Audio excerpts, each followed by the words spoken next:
இந்த இடத்துல 3 விஷயங்களை நான் பதிவு செய்யறதுக்கு விரும்புறேன். நலமோடு வாழ்றதுக்கு இது 3 இருந்தா நிச்சயமா நீங்க எல்லாரும் நலமோடு வாழ முடியும். கலையிலே, இலக்கியத்திலே, பண்பாட்டிலே உலக அரங்கிற்கே எடுத்துக்காட்டாய் விளங்கிய தமிழ் சமூகம். நம் தமிழ் சமூகத்திற்கு என்று தனிப்பட்ட ஒரு உணவு கலாச்சாரமும் உணவு பண்பாடும் இருக்கிறது.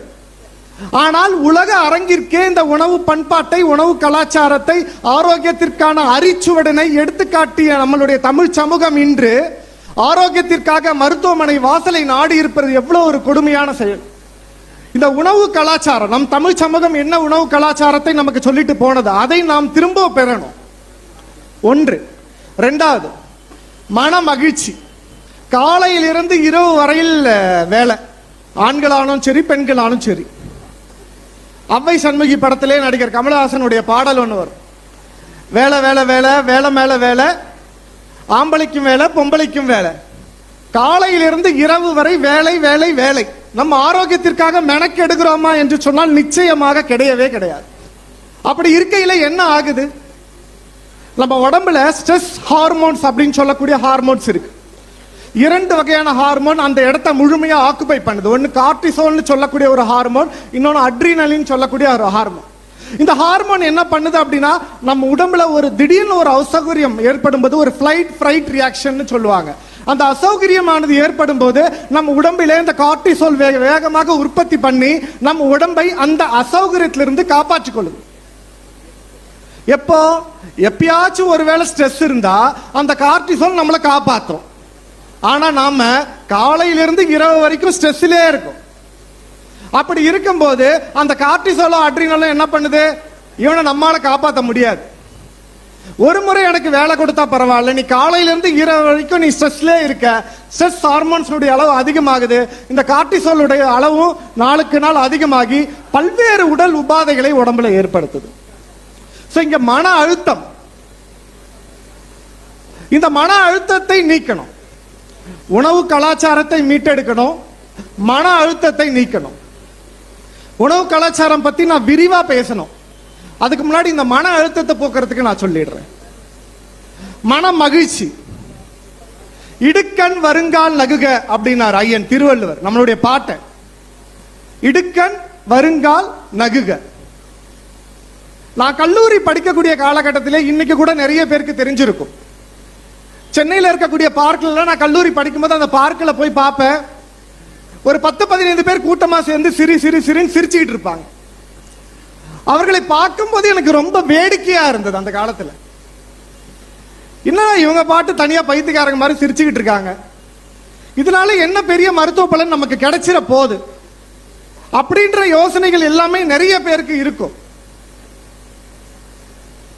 ஆனால் உண்மையிலேயே அதை சார்ந்த அறிவியல் ஆராய்ச்சிகள் பல்வேறு தகவல்களை நமக்கு கொடுக்குது.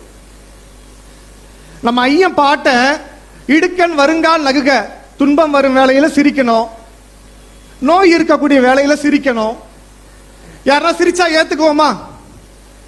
சிரிச்சா ஏத்துக்குவோமா? தானா சிரிச்சா என்ன சொல்லுவோம்? தானா சிரிச்சிட்டு இருக்கான் பாரு அவன் அப்படின்னு சிரிக்கிறவனையும் கெடுத்து விட்டுருவோம்.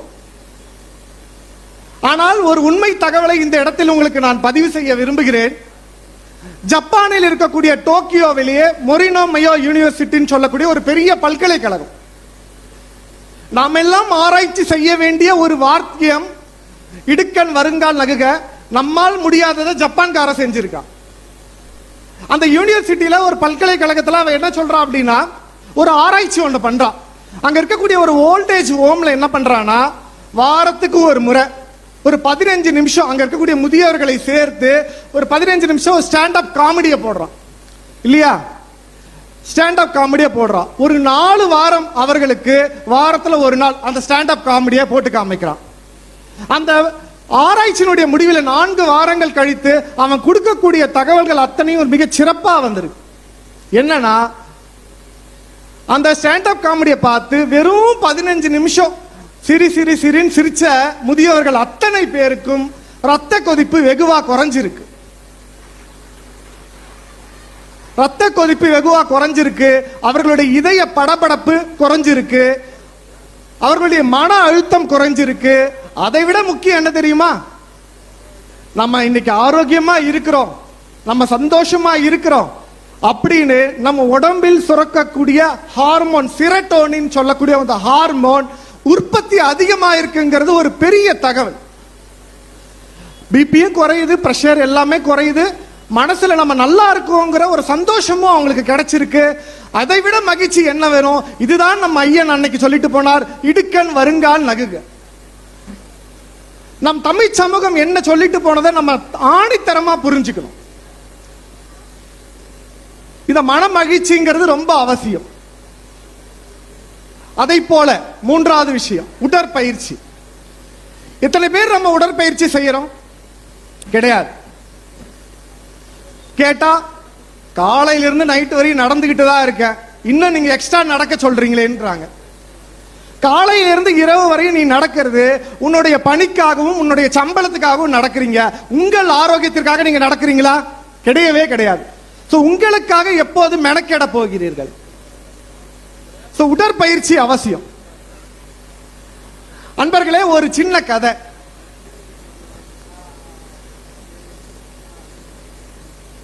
ஜப்பான்ல ஒரு பெரிய இதே மாதிரி ஒரு பெரிய நிகழ்ச்சி. அந்த நிகழ்ச்சியில கிட்டத்தட்ட 1,00,000 பேர் கூடியிருக்கக்கூடிய அந்த நிகழ்ச்சியில 1,00,000 பேர் கூடியிருக்கக்கூடிய ஒரு நிகழ்ச்சியில 100 ஆண்டு வாழ்வது எப்படி அப்படின்னு சொல்லி ஒரு மருத்துவ பேராசிரியர் உரை நிகழ்த்தத்துக்கு போறார். 100 ஆண்டு வாழ்வது எப்படி? அவர் நிகழ்ச்சியை பேச தோங்கறதுக்கு முன்னாடி கேட்கிறார், நான் கேட்ட மாதிரி கேள்வி கேட்கிறார். இங்க இருக்கவங்கல்ல 100 ஆண்டு வாழ யார் யார் ஆசைப்படுறீங்களோ அவங்க மட்டும் கை தூக்குங்க, அப்பதான் நான் உரையை துவங்குவேன்னு கேட்கிறார். 1,00,000 பேர் கூடியிருக்கக்கூடிய அரங்கல்ல அதுல ஒரு 60 பேரை தவிர மீதி பேர் எல்லாருமே கை தூக்கிட்டாங்க. அப்ப என்ன அப்படின்னா அவருக்குள்ளார ஒரு தயக்கம், என்னடா ஒரு 60 பேர் மட்டும் கை தூக்கல? நமக்கே ஒரு யோசனை வரும் இல்ல, ஒரு 60 பேர் 100 ஆண்டு வாழ கை தூக்கல அப்படின்னா அப்ப அவங்களுக்கு வாழ்றதுக்கு விருப்பம் இல்லையோ அப்படின்னு இவருக்குள்ள நினைச்சிட்டார். அவர் கேட்கிறாரு, ஏன் உங்களுக்கு எல்லாம் 100 ஆண்டு வாழ்றதுக்கு விருப்பம் இல்லையா அப்படின்னு சொல்லி ஒரு முதியவரை எழுப்பி கேட்கிறாரு. அதற்கு அந்த முதியவர் அந்த மருத்துவ பேராசிரியர்கிட்ட ஒரு பதில கொடுக்கிறாரு. அந்த பதில கேட்டவனே அந்த மருத்துவ பேராசிரியர் ரொம்ப அதிர்ச்சி ஆயிட்டார். என்ன ஏங்கய்யா நீங்க 100 ஆண்டு வாழறதுக்கு உங்களுக்கு ஆசை இல்லையான்னு கேட்கிறாரு. அதுக்கு அவர் சொல்றாரு, அந்த 60 பேர் கூட்டத்தில் இருந்த ஒருத்தர் சொல்றாரு, ஐயா நாங்க ஏற்கனவே 100 கடந்து போய்கிட்டு இருக்கோம். நான் 101, என் பக்கத்துல இருக்க ஒரு 102, பின்னாடி இருக்கவங்க 110ன்ற மாதிரி ஆயுட்காலம் போயிட்டு இருக்கு. எங்க கிட்ட போய் நீங்க 100 ஆண்டு வாழ்றதுக்கு ஆசை இருக்கான்னு கேட்டு கை தூக்க சொன்னா நாங்க எப்படிங்க கை தூக்க முடியும்னு கேட்கிறாரு. அந்த மருத்துவ பேராசிரியர் ரொம்ப அதிர்ச்சி ஆயிட்டார். உண்மையிலே இது நடந்த சம்பவம். அன்பர்களே, உலகத்திலே அதிகமான ஆயுட்காலத்தை கொண்ட மக்களாக இருப்பவர்கள் ஜப்பான் மக்கள். முக்கியமா ஜப்பானு கீழே இருக்கக்கூடிய ஒரு குட்டி தீவு, ஒக்கினோவான்னு சொல்லக்கூடிய ஒரு குட்டி தீவு, நீங்க கூகுள் பண்ணி பார்க்கலாம். உலகத்திலே அதிகப்படியான ஆயுட்காலம் அங்க இருக்கக்கூடிய ஆண்கள் சராசரியாக 85 ஆண்டுகளும் பெண்கள் சராசரியாக 90 ஆண்டுகளும் வாழக்கூடியவர்கள் ஒக்கினோவா மக்கள். நீங்க கொஞ்சம் யோசிச்சு பார்க்கலாம். உலகத்திலே மிக பெரிய மருத்துவமனைகளை கொண்ட நாடு அமெரிக்கா. உங்களுக்கு தெரியும், top 10 hospitals in the world அப்படின்னு நீங்க சர்ச் பண்ணீங்கன்னா ஃபர்ஸ்ட் வரக்கூடியது மேயோ கிளினிக்னு சொல்லக்கூடிய ஒரு மருத்துவமனை, ரெண்டாவது கிளீவ்லாண்டுன்னு சொல்லக்கூடிய ஒரு மருத்துவமனை. எல்லாமே எங்க இருக்கு? அமெரிக்கா சார்ந்து, யூகே சார்ந்து இருக்கு. ஆனால் அவர்களால் கூட எட்ட முடியாத ஒரு ஆயுட்காலத்தை இங்க ஒக்கினோவா மக்கள் எட்டி விட்டார்கள். அப்ப ஹாஸ்பிட்டல்ஸ் சார்ந்த ஆயுட்காலம் கிடையாது. அப்ப எதை சார்ந்த ஆயுட்காலம் இருக்கு என்று சொன்னால் அந்த ஒக்கினோவா மக்கள் பதில் சொல்கிறார்கள், நாங்கள் சந்தோஷமாக வாழ்கிறோம், ஆரோக்கியமாக வாழ்கிறோம், அதற்கு காரணம் எங்கள் உணவு முறையும் கலாச்சாரமும் என்று சொல்கிறார்கள். அந்த ஒக்கினோவா மக்கள்கிட்ட ஒரு பேட்டி எடுத்தார். நீங்க 100 ஆண்டு வாழ்றீங்க, எப்படி நீங்க வாழ்றீங்க, என்னென்னலாம் கடைபிடிக்கிறீங்க அப்படின்னு சொல்லி கேட்கிறாங்க. அந்த ஒக்கினோவா மக்கள் சொல்றாங்க, நாங்கள் காலையில் எழுந்தவுடனே எங்கள் வீட்டில் கம்பல்சரி ஒரு தோட்டம் வச்சிருப்போம். அந்த தோட்டத்தில் இருக்கக்கூடிய செடிகளுக்கு நாங்கள் தண்ணீர் ஊத்து அழகு பார்ப்போம். அதில் எங்களுக்கு மிகப்பெரிய மன மகிழ்ச்சி கிடைக்கிறது என்று சொன்னார்கள். எத்தனை பேர் நம்ம தோட்டத்தை வச்சிருக்கோம்? செடி இருந்தா கூட தண்ணி ஊத்த நேரம் இல்லை அப்படின்னு சொல்லி பயணிச்சுக்கிட்டு இருக்கும். அவர்கள் சொல்லக்கூடிய அந்த விஷயங்கள் ஒவ்வொன்றும் ரொம்ப ஆச்சரியமா இருக்கும். அவர்கள் உணவு முறை அதை விட ரொம்ப ரொம்ப சிறப்பானது. நீங்க என்னதாங்க உணவு சாப்பிடுவீங்க அப்படின்னு அந்த 100 ஆண்டு வாழக்கூடியவர்கள்ட்ட கேட்டா அவங்க சொல்ற விஷயம் என்னன்னா, நாங்கள் தினசரி 5 கிண்ணங்கள்ல காய்கறிகளையும் பழங்களையும் எடுத்துக்கொள்வோம் என்று ஒக்கினோவா மக்கள் சொல்றார்கள். 5 கிண்ணம். நண்பர்களே, ஒரு விஷயத்தை நான் சொல்றேன்.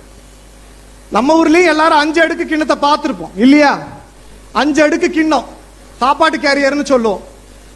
அந்த சாப்பாட்டு கேரியர்ல என்ன போடுவோம்? எனக்கு தெரிஞ்சு நான் சிறு வயதா இருக்கும் போது அதுல ஒரு கிண்ணத்துல தான் சாதம் இருக்கும், இன்னும் 2 கிண்ணத்துல காய்கறிகள் இருக்கும், ஒரு கிண்ணத்துல ஒரு சாம்பாரோ ஒரு தயிரோ இருக்கும்.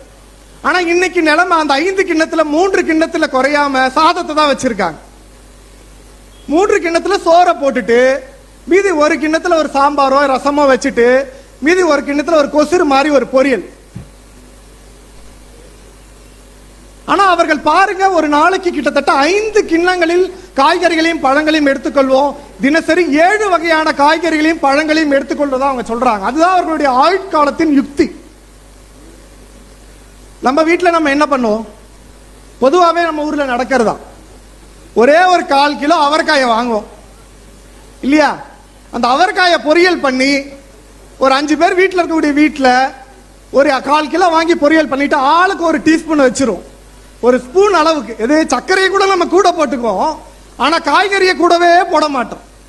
ஒரு டீஸ்பூன் அளவு போட்டுட்டு அந்த மீதி இருக்க அந்த அவரைக்காய் ஒரு படாத பாடுபடுங்க நம்ம கிட்ட மாத்தி மாத்தி தள்ளி விடுவாங்க. ஏங்க நீங்க வச்சுக்கோங்க, ஏமா நான் தான் சாப்பிட்டேன், ஏமா நீ வச்சுக்கோமா, ஏங்க நான் தான் இவ்வளவு வச்சுக்கிட்டேனே, நீ வச்சு சாப்பிட வேண்டியதானே. நண்பர்களே, அந்த காய்கறிகள் இருக்கக்கூடிய சத்துக்கள் பற்றி இன்னமும் நம் மக்களிடம் விழிப்புணர்வு குறைவுதான். அது காய்கறிகளும் பழங்களும் நம்ம கிட்ட ஒரு படாத பாடுபடும் பாருங்க. அதையெல்லாம் மாற்றணும். அந்த நிலைமை மாற்றினாதான் நம்ம 100 ஆண்டு வாழ முடியும். நலமோடு வாழணும்னா இது எல்லாத்தையும் நம்ம ஃபாலோ பண்ணணும். அந்த ஒக்கினாவா மக்கள் சொல்றார்கள், நான் எங்களுடைய உணவுல நாங்க கொஞ்சம் தான் அரிசியை சேர்த்துக்கோம், நிறைய பழங்கள் காய்கறிகள், இறைச்சியில நாங்க கொஞ்சமா மீனை மட்டும்தான் சேர்த்துக்கோம், வேற எதையும் சேர்த்துக்க மாட்டோம் அப்படிங்கறத சொல்றாங்க. இது அறிவியல் பூர்வமான ஆய்வுகள் இதை நிரூபணம் பண்ணுது. அறிவியல் பூர்வமான ஆய்வுகள் இதை நிரூபணம் பண்ணுது. நண்பர்களே, நொறுங்க தின்றால் 100 வயது அப்படின்னு தெரியும் இல்லையா? எத்தனை பேர் கேள்விப்பட்டிருக்கீங்க? நொறுங்க தின்றால் 100 வயது. நொறுங்க தின்னா 100 வயசு வாழ முடியுமா? யாராச்சும் சொன்னா நம்ம என்ன சொல்லுவான்? அட போட, அவனுக்கு வேலை இல்லை, இல்ல மூளை இல்லை. நொறுங்க தின்றால் 100 வயது வாழ முடியுமா? நிச்சயமாக வாழ முடியும். அறிவியல் ஆதாரங்கள் அதற்கு காட்டுகின்றன. என்ன அப்படின்னா, இன்னைக்கு தெரியும் ஃபாஸ்ட் ஃபுட், ஃபாஸ்ட் லைஃப், எதையுமே மென்னு சாப்பிடறதுக்கு கூட நமக்கு நேரம் இல்லை. அப்படியே உருட்டி உருட்டி உருட்டி வாயில போட்டுக்கிறோம். நம்ம குழந்தைங்க மெதுவா மென்னு சாப்பிடுற பழக்கம் இருக்கு. இது வேற மென்னு மென்னு சாப்பிடுறா, இன்னும் முழுங்க கூட தெரியலன்னு வாயில வச்சு ஒரு குத்து வேற குத்துவோம். ஆனா மென்னு சாப்பிடுறதுல அத்தனை மருத்துவ நன்மைகள் இருக்கு. எனக்கு உடல் பருமன் வரக்கூடாது. உடல் பருமன் இன்னைக்கு உலகத்தில் இருக்கக்கூடிய பல்வேறு தொற்றா நோய்களுக்கு முதல் ஆதாரம் உடல் பருமன். அந்த உடல் பருமன் எனக்கு வரக்கூடாதுன்னா நீங்க இன்னைக்கு தெரிஞ்சுக்கோங்க, உணவை மென்னு சாப்பிடு. உணவை மென்னு சாப்பிடு. ஒரு அறிவியல் ஆராய்ச்சி அமெரிக்காவிலே நடந்த ஒரு அறிவியல் ஆராய்ச்சியில என்ன சொல்றான்னா, நம்ம 15 முறை மென்னு சாப்பிட்றதை விட 40 முறை மென்னு சாப்பிடுறோம், கிட்டத்தட்ட 25 முறை எக்ஸ்ட்ரா மென்னு சாப்பிடுறோம்னா நம்ம உடம்புல இருக்கக்கூடிய பசியை தூண்டக்கூடிய ஹார்மோன், அங்கிரி ஹார்மோன் சொல்லுவோம், ரெலின்னு சொல்லக்கூடிய ஒரு ஹார்மோன், அந்த ஹார்மோனுடைய சுரப்பு குறைஞ்சிருது. நம்ம வயிறு ஃபுல்லா ஆயிடுச்சு போதும் அப்படின்னு சொல்லக்கூடிய ஜிஎல்பின்னு சொல்லக்கூடிய அந்த ஹார்மோன் அதிகமாகுதுன்னு சொல்றோம். சோ பசி ஹார்மோன் குறையுது, போதுன்னு சொல்லக்கூடிய அந்த ஹார்மோன் அளவு அதிகமாகுது. அப்படி இருக்கும்போது ஒரு உடம்பு ஃபுல்ஃபில்னஸ் கிடைக்குது. போதுன்ற உணவை நம்ம நிறுத்திடுறோம், தேவையான அளவு உணவை மட்டும் நம்ம எடுத்துக்கிறோம். அளவுக்கு அதிகமான உணவு எடுக்கிறது கிடையாது.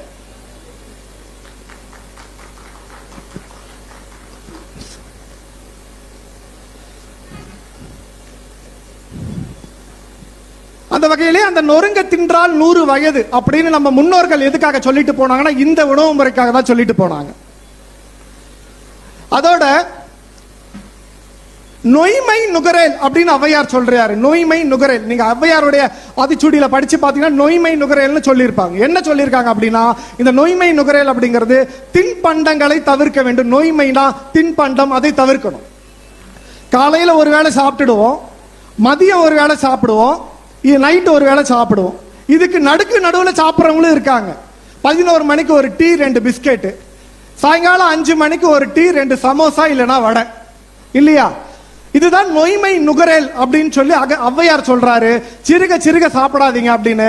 என்ன காரணம் அப்படின்னா, ஒரு சட்டியில நம்ம அரிசியை போட்டு வேக வைக்கிறோம், அடியில் இருக்கக்கூடிய அரிசி நல்லா வெந்துட்டு இருக்கும். அதுக்கு மேல நம்ம என்ன பண்ணுவோம், இன்னொரு கரண்டி அரிசியை போடும்போது அது வேகறதுக்கு லேட் ஆகும். அதுக்கு மேல இன்னொரு கரண்டி அரிசியை போடும்போது அது வேகவே வேகாது. சோ அப்ப கீழே இருக்கக்கூடிய அந்த அரிசி கூழாயிடும், அதுக்கு மேல இருக்கக்கூடிய அரிசி சரியா வெந்திருக்காது. இதை போலத்தான் நாம் சிறுக சிறுக சாப்பிடக்கூடிய உணவானது உணவு வயிற்றில் பக்குவப்படாமல் நம் உடலில் சேராமல் அத்தனை வியாதிக்கும் அடித்தளம் இடக்கூடியதாய் மாறுகிறது. ஆக ஔவையார் சொல்லிட்டு போனாங்க, நோய்மை நுகரேல்.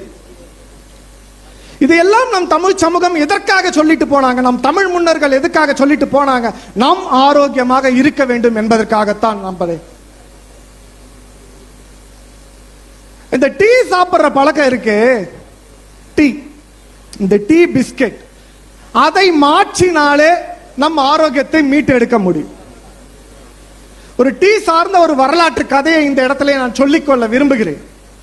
டீ நம்மளோட உணவா? கிடையவே கிடையாது. இன்னைக்கு திரும்புற திசையெல்லாம் டீ கடை. எங்க வாங்க ஒரு டீ சும்மா சாப்பிட்டு போங்களேன்னு. ஒருத்தர் என்கிட்ட சிகிச்சை வரவர் சொல்றாரு, ஒரு நாளைக்கு நான் 15 இருந்து 20 டீ குடிப்பேன் அப்படிங்கிறாரு. எதற்காக சிகிச்சைக்கு வந்தாருன்னா, எனக்கு உடல் பருமன் கூடிட்டே போகுது, நான் முதல்ல நீங்க டீயை நிறுத்துங்க அப்படின்னா. அவர் அப்படியே ஷாக் ஆயிட்டாருங்க. டீ குடிக்கிறதுல போய் உடல் பருமன் கூடுமாங்க? நிச்சயமாக கூடும். ஒரு டீயோடைய கலோரி 2 இட்லிக்கு சமம். நம்ம காலையில 4 இட்லியை முடிச்சுட்டு அது கூட ஒரு டீயை சாப்பிடுறோம். ஸோ கிட்டத்தட்ட 6 இட்லி. ஒரு நாளைக்கு 15 டீ குடிக்கிறாங்க, 10 டீ குடிக்கிறாங்கன்னா கிட்டத்தட்ட 30 இட்லிக்கு எக்ஸ்ட்ரா சாப்பிட்றோம். இப்போ எந்த அளவுக்கு கலோரியை நம்ம உடம்புல சேர்க்கிறோம் அப்படிங்கிறது ரொம்ப ரொம்ப அவசியம். இதனால நமக்கு பிரச்சனை வரும். அந்த வரலாற்று கதையை நான் சொல்றேன். சீனாவில் இருக்கக்கூடிய சென்னாங் அப்படின்னு சொல்லக்கூடிய ஒரு பெரிய மன்னர், கிட்டத்தட்ட கிறிஸ்து பிறப்பதற்கு 4500 ஆண்டுகளுக்கு முன்னாடி அவர் பயணிச்சார். அவர் என்ன சொல்ல அப்படின்னா, அவர் ஒரு மருத்துவர். போற இடத்துலலாம் சுடு தண்ணி குடிக்கிறது அவருக்கு பழக்கம். ஒரு நாள் ஓய்வு இருக்கும்போது என்ன பண்றாரு, ஓய்வு எடுத்துட்டு இருக்காரு. அவருடைய பணியாளர் ஒரு கப்ல சுடு தண்ணியை வச்சு கொண்டு வந்து வச்சிடுறாங்க. அவருக்கு தெரியாம ஒரு இலை அப்படியே பறந்து அந்த தண்ணியில விழுந்துருது. அந்த இலைய பார்க்காம எடுத்து அந்த தண்ணியை குடிச்சிடுறாரு. ரொம்ப புத்துணர்ச்சியா இருக்கு அதை குடிக்கும் போது. அப்பதான் அது என்னன்றதை பார்க்கிறாரு. அதுதான் நம்ம பயன்படுத்திருக்கக்கூடிய தேயிலை. சோ அதற்கு அத்தனை புத்துணர்ச்சி இருக்கா அப்படின்னு சொல்லி அதை பயன்படுத்த ஆரம்பிச்சோம். அதற்கு அப்புறம் கிட்டத்தட்ட 200-300 ஆண்டுகளாகத்தான் நம்ம இப்ப டீ நம்மளோட பயணிச்சுக்கிட்டு இருக்கு. ஆனா டீயை நம்ம எப்படி பயன்படுத்தணும் அப்படின்னா, வெறுமனே டீ தூள்ல தண்ணியில போட்டு கொதிக்க வச்சு, இல்லைன்னா கொதிச்ச தண்ணீரை டீ தூள்ல போட்டு ஒரு 2-3 நிமிஷம் வச்சு நம்ம கிரீன் டீ சாப்பிடுறோம் இல்லைங்களா, அந்த மாதிரி சாப்பிட்டா மட்டும்தான் அதனுடைய மருத்துவ பலன் கிடைக்கும். ஆனா நம்ம என்ன பண்றோம், கொஞ்சம் பாலை ஊத்தி சர்க்கரையை போட்டு டீயை பஞ்சாமிர்தமா மாத்தி குடிக்கிறோம். அதுதான் வழக்கம். அதுல எத்தனை கலோரிகள் கூடுது, அதனுடைய மருத்துவ பலனும் சிதைந்து போயிடுது. நிச்சயமா அதுல நீங்க குடிக்காதீங்க. அந்த ஒக்கினோவா மக்கள் சொல்லக்கூடிய விஷயம் என்னன்னா, நாங்கள் டீயை குடிக்க மாட்டோம், டீக்கு பதிலாக நாங்கள் எடுத்துக்கொள்றது துளசி டீயை தான், ஆவாரம் பூ டீயை தான், கருஞ்சீரகம் சேர்ந்த டீயை தான் அப்படின்னு அவர்கள் தெளிவா சொல்றாங்க. நமக்கு தெரியாதா துளசி? நமக்கு தெரியாதா ஆவாரம் பூ? ஆவாரை பூத்திருக்க சாவாரை கண்டதுண்டோன்னு பழமொழி நமக்காக தானே சொல்லிட்டு போனா. எத்தனை பேர் நாம பயன்படுத்துறோம்? பயன்படுத்துறது கிடையாது. துளசியை நாம் பயன்படுத்த வேண்டும் என்றுதான் நம்ம இட்ட நம் முன்னோர்கள் தள்ளிட்டு போனாங்க. நாம என்ன பண்றோம், நம்ம வீட்டு முற்றத்தில் துளசி செடியை வச்சு தெய்வமா கும்பிட்டு சுத்தி சந்தனம் குங்குமம் பொட்டு எல்லாம் வச்சு அது மேல இருக்க பொட்டை வச்சுக்கிட்டு அப்படியே கும்பிட்டுட்டு வந்துடும். தினசரி ஒரு 5-10 துளசி இலைகளை அந்த தண்ணீரில் போட்டு குடிச்சு பாருங்க, அத்தனை புத்துணர்ச்சி கிடைக்கும் நீங்க எடுத்துக்கக்கூடிய டீயை விட. கேன்சரை வரவிடாமல் தடுக்கக்கூடிய தன்மை அந்த துளசி டீக்கு இருக்குன்னு சொல்லி வெளிநாடுகள் ஆய்வு பண்றா. நம்ம ஊர் துளசி எடுத்து அவன் ஆய்வு பண்ணி பயன்படுத்துறான். நாம் அதை மறந்து மருத்துவமனை வாசலில் தளம் கிடக்கக்கூடிய சூழ்நிலையும் அவல நிலையும் இன்று உண்டாக்கிறது. மெட்டபாலிக்கல் அப்படின்னு சொல்லக்கூடிய ஒரு புத்தகம், அந்த புத்தகத்திலே டாக்டர் ராபர்ட் லஸ்ஸிங்னு சொல்லக்கூடிய ஒரு பெரிய மருத்துவ பேராசிரியர், அவர் கேட்கிறாரு, இந்த உலகத்திலே மிக அசுத்தமாய் இருக்கக்கூடிய இடம் எது என்று கேட்கிறார். அதற்கு அவர் சொல்லக்கூடிய பதிலானது மிக வியப்பாக இருந்தது. எது தெரியுமா? நம்மளுடைய குடல் தான் இந்த உலகத்திலே மிக அசுத்தமான இடமாம். இந்த ஃபாஸ்ட் ஃபுட், பீஸா, பர்கர், அந்த மாதிரி பல்வேறு வகையான துரித உணவுகளை நம்ம போட்டு திணிக்கிறதுனால நம்மளுடைய குடல் அசுத்தமாயிருது. அந்த குடல் அசுத்தமானது இன்று பல்வேறு தொற்றா நோய்களுக்கு அடித்தளம் இடுகிறது அப்படின்னு அருமையா அந்த நூலில் குறிப்பிட்டிருந்தார். அவர்கள் ரெண்டு வகையை மட்டும் சொல்லி முடிக்கிறாரு. என்ன விஷயம்னா, நம்மளுடைய ஆரோக்கியமா இருக்கணும்னா ரெண்டு விஷயம். ஒண்ணு, நம்ம கல்லீரலை பேணி காத்துக்கணும். இரண்டாவது, நம்ம குடலை சுத்தமா வச்சுக்கணும். இதையெல்லாம் நம் தமிழ் முன்னோர்கள் சொல்லிட்டு தான் போனாங்க. 6 மாதத்திற்கு ஒரு முறை பேதி மருந்தை எடுக்க வேண்டும் என்று. இன்னைக்கு அந்த கலாச்சாரம் முற்றிலுமாக மறந்து போய்விட்டது. இந்த குடலில் இருக்கக்கூடிய நன்மை பயக்கக்கூடிய லட்சக்கணக்கான பாக்டீரியாக்களானது நமக்கு உடம்பை நன்மையில் பாய்க்கக்கூடியதாக இருக்கிறது. நம்ம இன்னும் இருக்கக்கூடிய துரித உணவுகளால் நம்ம குடலில் இருக்கக்கூடிய அந்த பாக்டீரியாவை சிதைச்சிடுறோம். அது சிதைக்கிறதுனால வரக்கூடிய நோய்கள், தொற்றா நோய்கள்ல முக்கிய இடத்துல வரக்கிறது இன்னைக்கு லீக்கி கட் சிண்ட்ரோம்னு சொல்லக்கூடிய நோய். உங்க குடலில் இருக்கக்கூடிய பாக்டீரியா சிதைஞ்சிருச்சுன்னா இன்னைக்கு வரக்கூடிய முடக்குவாதமாகட்டும், சோரியாசிஸ் போன்ற ஆட்டோ இம்யூன் நோய்கள் எல்லாமே நம்ம குடல் சார்ந்த, நம்ம குடலை செதுக்குவதால் வந்தக்கூடிய நோய்கள். இரண்டாவதா, கல்லீரலை நம்ம பாதுகாத்துக்கணும். கல்லீரல பாதுகாப்பா இல்லை அப்படின்னா இன்னைக்கு இருக்கக்கூடிய நம்ம உணவு, துரித உணவுனாகட்டும், சுகர் ஸ்வீட் அண்ட் பிவரேஜஸ் சொல்லக்கூடிய குளிர்விட்டப்பட்ட செயற்கை நீரகமூட்டக்கூடிய பானங்கள் எல்லாத்தையும் எடுக்கிறது மூலமா கல்லீரல் பாதிக்கப்படுது. இதை எப்படி காத்துக்கலாம் அப்படின்னா, நம்மளுடைய உணவு முறையில நார்ச்சத்து இருக்கக்கூடிய உணவு பழங்களை நிறைய எடுக்கணும். இரண்டாவதாக, நஞ்சில்லாத உணவை எடுக்கணும். நம்ம வேலூர்ல காட்பாடியில மக்கள் நலச்சந்தைன்னு சொல்லக்கூடிய ஒரு நிகழ்வு மாதந்தோறும் 2வது சனிக்கிழமையில் நடக்குது. எத்தனை பேருக்கு தெரியும்னு எனக்கு தெரியல. நஞ்சில்லாத உணவு, அதாவது பூச்சிக்கொல்லிகள் இல்லாத கருவேப்பிலையும் கொத்தமல்லியும் அந்த இடத்துல கிடைக்குது. எத்தனை பேர் தெரியும்? நம்ம அடுத்த தலைமுறைக்கு என்ன செய்ய வேண்டும் என்பதில் நாம் ரொம்ப கவனமாக இருக்கணும். அதில் நாம் செய்ய வேண்டியது, இந்த கல்வி புத்தக திருவிழா வைத்து கல்வியை கொண்டாடுகிறோம், அதை போல ஆரோக்கியத்தையும் கொண்டாடணும். அடுத்த தலைமுறைக்காக நம்ம ஆரோக்கியத்தை எடுத்து செல்ல வேண்டிய கடமையும் பொறுப்பும் சுமையும் நம்மிடம் இருக்கிறது. ஆனால் நம்ம யாரும் அதற்காக மெனக்கெடுவதே கிடையாது. நஞ்சில்லாத உணவு நமக்கு தெரிய, பாரம்பரிய அரிசிகள்ல எத்தனையோ வகையான அரிசிகள், கிட்டத்தட்ட 70,000 வகையான அரிசிகள் இருந்திருக்கு. கருப்பு கவுனி ஆகட்டும், மாப்பிள சம்பா ஆகட்டும், கருங்குருவை, நீலம் சம்பான ஆக சிறந்த அரிசிகள் நம்ம ஊர்ல இருந்தது. ஆனா இன்னைக்கு நம்ம கிட்ட பழக்கத்தில் இருக்கிறது வெறும் 20 வகையான அரிசிகள் மட்டும்தான். சமீபத்தில் ஒரு ஆய்வில் படிக்கிற நம்மளுடைய மாவட்ட செயலாளர் 2-3 முறை அந்த நிகழ்வை குறிப்பிட்டார். என்ன அப்படின்னா, கிரீன் டீ குடிக்கிற பழக்கம். இந்த கிரீன் டீயில் இருக்கக்கூடிய இஜி சிஜின்னு சொல்லக்கூடிய எப்பிகேலோ கெட்டிச்சின்னு சொல்லக்கூடிய ஒரு வேதிப்பொருளானது நம் உடம்பை பல்வேறு தொந்தரவுகள் இருந்து காப்பாத்தது. அதி முக்கியமாக நம்ம வயசாகாம இருக்கணும், என்னைக்கும் இளமையா இருக்கணும், நம்மளுடைய டிஎன்ஏ தேய்மானம் அடையக்கூடாது அப்படின்னா இந்த இஜி சிஜி பெரும் பங்களிப்பை கொடுக்குது.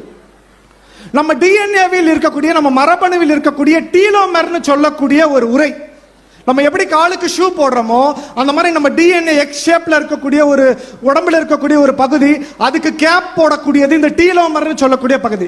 அந்த டீலோமர் பகுதி சிதைவடைஞ்சதுன்னா நம்ம ஆயுட்காலம் குறைய ஆரம்பிச்சிருச்சுன்னு அர்த்தம்.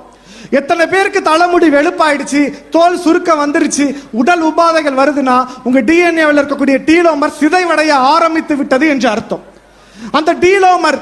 அந்த டீலோமரை சிதைவடியாமல் காக்கணும்னா நாம் நஞ்சில்லாத உணவை, நஞ்சில்லாத பாரம்பரிய பானங்களை எடுத்துக்கொள்ள வேண்டியது எனக்கு அவசியமா இருக்கு.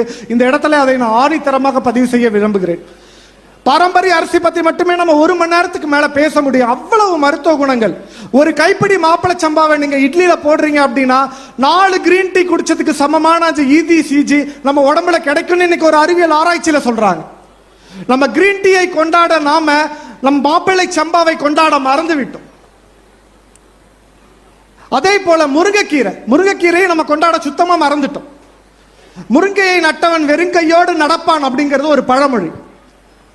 அது நிறைய பேருக்கு தெரிஞ்சிருக்கும். சூப்பர் ஃபுட் அப்படின்னு சொல்லுவாங்க. குறைந்த கலோரி சத்தும் அதிகப்படியான மருத்துவ நன்மைகளை கொண்டது சூப்பர் ஃபுட். அந்த சூப்பர் ஃபுட்டுக்கான எளிய உதாரணம் நம்ம வீட்டு வெளியில இருக்கக்கூடிய முருங்கைக்கீரை நிறைய பேருக்கு தெரியாது. அமெரிக்காவில் உற்பத்தி ஆகக்கூடிய சுருள் பாசியை கொண்டாடும் நாம் நம் வீட்டு வெளியே இருக்கக்கூடிய முருங்கை கீரையை கொண்டாடவில்லை என்பது வருத்தம் அளிக்கக்கூடிய ஒரு செய்தி. ஸ்பைருலினா சாப்பிடும் நிறைய பேர். அமேசான்ல, பிளிப்கார்ட்ல ஆர்டர் பண்ணி டெய்லி ஒரு கேப்சூல் போட்டுட்டா இதோட அவ்வளவு சத்து இருக்காப்பா அப்படின்னு. நம்ம வீட்டு வெளியே இருக்கக்கூடிய முருங்கைக்கீரையில அதை விட பல மடங்கு சத்து இருக்கியா? எத்தனை பேருக்கு தெரியும்? பாலை விட 17 மடங்கு கால்சியம் இருக்கு. ஆரஞ்சை விட 7 மடங்கு விட்டமின் சி இருக்கு. கேரட், கண்ணுக்கு நல்லதுன்னு சொல்லக்கூடிய கேரட்டை விட 10 மடங்கு விட்டமின் ஏ அதுல இருக்கு. ஆக சிறந்த மருத்துவ நன்மைகளை கொண்ட சூப்பர் ஃபுட் நம்ம வீட்டு வெளியே இருக்கக்கூடிய முருங்கைக்கீரை. ஒரு சொலவடை என்ன அப்படின்னா, முருங்கைய பத்தியத்துக்கு முருங்கைய வாங்கிட்டு வாடானா இவன் போய் பாலுக்கு அவுத்திக்கீரையை வாங்கிட்டு வந்தானா. எத்தனை பேர் கேள்விப்பட்டிருக்கீங்க? பத்தியத்துக்கு முருங்கைக்கீரையை வாங்கிட்டு வடானா பாலுக்கு அவுத்திக்கீரையை வாங்கிட்டு வந்தானோ. அதாவது என்ன அப்படின்னா, அந்த முருங்கைக்கீரையை நாம் பத்திய உணவாக எடுத்து கொள்ள வேண்டும். அதை நாம் தவறிவிட்டால் நாம் இறந்த பின் 3வது நாள் எல்லாருக்கும் தெரியும், நிறைய வீட்டில் அவுத்திக்கீரை ரசம் வைத்து சாப்பிடுவார்கள். அதை தான் நீங்கள் முருங்கைக்கீரையை மறந்து விட்டால் அவுத்திக்கீரை ரசம் தான் உங்கள் வீட்டுக்கு வந்து சீரம் என்பது நம் முன்னோர்கள் நமக்கு சொல்லி சென்ற சொலவடை. நிறைய பேர் இது எல்லாத்தையும் மறந்துட்டோம். நம்ம தமிழ் சமூகம் என்ன நமக்கு கொடுத்துட்டு போனோம்னு நினைச்சாங்களோ அது எல்லாத்தையும் மறந்து தொலைத்து ஆரோக்கியத்தை தேடி அலைந்து கொண்டு இருக்கிறோம். என்னுடைய முடிவுரைக்கு வருகிறேன் நண்பர்களே. நிறைய தகவல்கள் பரிமாறலாம், அடுத்த பேச்சாளர்கள் தயார்கள். என்னுடைய முடிவுரைக்கு வந்துடுறேன். என்ன அப்படின்னா, அறுசுவை உணவு அதுதான் நமக்கு அடித்தளம். அறுசுவை உணவுக்கு அடித்தளம். இன்னைக்கு யுகாதி, தெலுங்கு வருஷ பிறப்பு. வேலூர் மாவட்டம் ஆந்திராவை ஒட்டி இருக்கிறதுனால இங்க பெரும்பாலான மக்கள் யுகாதியை கொண்டாடுவாங்க இல்லையா? யுகாதி பச்சடின்னு சொல்லக்கூடிய ஒரு உணவு. எத்தனை பேர் இன்னைக்கு சமைச்சு சாப்பிட்டீங்கன்னு எனக்கு தெரியல. யுகாதி பச்சடி என்ன பண்ணுவாங்க அப்படின்னா, புளியை கரைச்சிருவாங்க, அதுல மாங்காயை துண்டு துண்டா சீவல் பண்ணி போட்டுருவாங்க, கொஞ்சம் உப்பு, கொஞ்சம் வெல்லம், அதோட வேப்பம்பூ கொஞ்சம், மிளகு கொஞ்சம் போட்டு அப்படியே சூடாக்காம அப்படியே கிண்டி கொடுப்பாங்க. கொஞ்சம் யோசிச்சு பார்த்தா மிளகு, அதுல இருக்கக்கூடிய வெல்லம், சர்க்கரை, சொல்லக்கூடிய உப்பு, வேப்பம்பூ, இது எல்லாமே பார்த்தீங்கன்னா ஒவ்வொன்றும் ஒரு சுவை. 6 சுவை தான் நம் உடலுக்கு அத்தியாயம். அந்த 6 சுவையும் கலந்துதான் இந்த யுகாதி பச்சடி செய்யப்படுகிறது. சோ இந்த 6 சுவையை நாம் எடுத்துக்கொண்டால் ஆரோக்கியம் என்றும் நமக்கு கிட்டும் என்று நம் முன்னோர்கள் அந்த யுகாதி திருநாளிலே நமக்கு முன்னோடமா வச்சுட்டு போனாங்க. நம்ம கடைஞ்சி சாப்பிட்டு போயிடுறோம். அதுக்கு பின்னாடி இருக்கக்கூடிய அறிவியலையும் நம் முன்னோர்கள் சொல்ல வந்த கருத்தையும் மறந்துடுறோம். மருந்து மாத்திரை இல்லாம நம்ம நடக்கணும்னு சொல்றோம். ஒரு நோய் வந்துருச்சு, பாக்குறோம் ஒருத்தர், ஏப்பா மருந்து சாப்பிட்டியா மாத்திரை சாப்பிட்டியான்னு கேட்கிறோம்.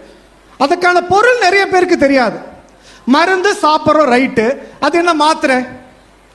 மருத்துவம் அப்படிங்கிற சொல்லே தமிழ் சொல் தான். மருவிய தத்துவம்னு பேரு. நம்ம உடம்பில் இருக்கக்கூடிய 96 தத்துவங்கள்னு சித்த மருத்துவம் சொல்லுது. அந்த 96 தத்துவம் தன்னுடைய இயல்பு நிலையிலிருந்து திரிந்து மருவி போனதுதான் அதற்கு கொடுக்கக்கூடியதான் மருத்துவம். அந்த 96 தத்துவங்களையும் இயல்பு நிலைக்கு கொண்டு வரதான் மருத்துவம். அதற்கு கொடுக்கக்கூடியதுதான் மருந்து. அது என்ன? மாத்திரை. அதில் தான் நாம் தமிழர் அழகா ஒரு பொருள் அந்த அர்த்தத்தை வச்சுட்டு போனாங்க. என்ன பொருள்? மாத்திரை, மாற்று இறை. உன் நோய்க்கு உன்னுடைய இறையை, உன்னுடைய உணவை நீ மாற்ற வேண்டும். இல்லை என்றால் காலத்திற்கு மருந்துக்கு அடிமைப்பட்டு தான் கிடக்க வேண்டும். அதுதான் மருந்தை எடுத்துக்கொள், மாற்று இறையை எடுத்துக்கொள் என்று சொன்னார்கள். இறைனா உணவு, மாற்று இறை. இப்ப சக்கரை நோய் வந்துருச்சா, ஸ்வீட் சாப்பிடாத. ரத்த கொதிப்பு இருக்கா, உப்பு தவிர்த்துக்க. அதுதான் மாற்று இறை. அதுதான் மருந்தையும் மாத்திரையும் ஒன்று சேர்ந்து மருந்து மாத்திரை எடுத்துக்கோனாங்க. நமக்கெல்லாம் தெரிஞ்சது மாத்திரைனா வெறும் டேப்லெட் தான். டேப்லெட்டுங்கிறது மாத்திரை ஆயிடுச்சு. ஆனா அதற்கு என்ன பொருள் அப்படின்னா மாற்று இறை அப்படிங்கிறது அர்த்தம். இறுதியாக ஒரே ஒரு திருக்குறளை நம்மளுடைய தமிழ் முன்னோர் எவ்வளவு விஷயங்களை சொல்லிட்டு போயிருக்காங்க. ஒரே ஒரு திருக்குறள், என் ஐயன் திருக்குறள் சொல்லதை நான் சொல்லி முடிவெடுச்சுக்கிறேன். எதிரதா காக்கும் அறிவினார்க்கு இல்லை, அதிர வருவதோர் நோய். எதிரதா காக்கும் அறிவினார்க்கு இல்லை, அதிர வருவது நோய். அடுத்து என்ன வரப்போகிறது?